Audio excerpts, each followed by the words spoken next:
د الله تعالی د بندګانو سره د نرمي ولا معامله کوي بیا الله تعالی د میشتو سره د نرمي ولا معامله کو الله تعالی د یو انسان مغفرت صرف په دا وجه کړی دی چې د الله تعالی د بندګانو سره د نرمي ولا معامله کړل پیغمبر علیه الصلاۃ والسلام حدیث ته یو ټوکړه دی من یسر علی معسر یسر الله علیه فی الدنیا والآخرة چې کوم سړی د بل تنگ دسته انسان یخته مهلت ورکو یخته سہولیات پیدا کو اسونتیا ورته پیدا کو الله تعالی په دنیا کې په آخرت کې د انسان د پورا اسونتیا پیدا کوي د پیغمبر علیه الصلاۃ والسلام په یو حدیث کې دا مفهوم درته بیانوم یا چې مخته امت کې یو کس بیا دغه په دغه دا عادت و چې د چانه شای کا یا چاته شای ورکوه بیا په یو وخت کې د یو د عادت و چې کله وي د چانه یو شای ک بیا د ورته و چې په دا کې متدش کې گنجائش وکا کڅه گنجائش ویل چې په کامه کرتا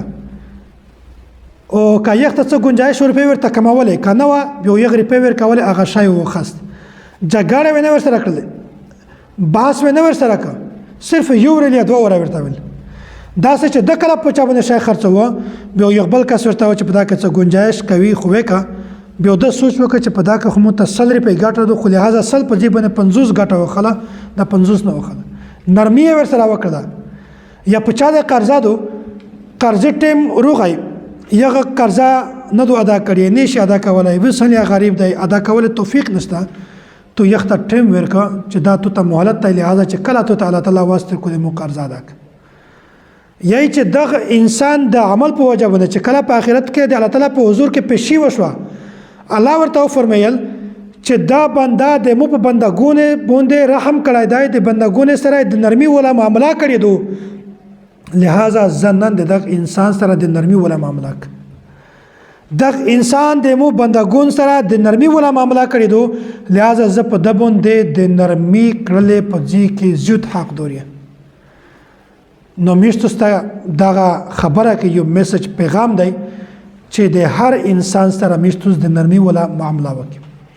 که په ژبه کې وي که په لوس کې وي که په نور معاونت په څه طریقه باندې د یو امداد شي چې یو ته میش سہولت پیدا کړي اسونتیا ورته پیدا کړي نو یسر الله علیه فی الدنیا والآخرة په دنیا کې وها په آخرت کې وها الله تعالی میشتوس ته اسونتیا پیدا کوي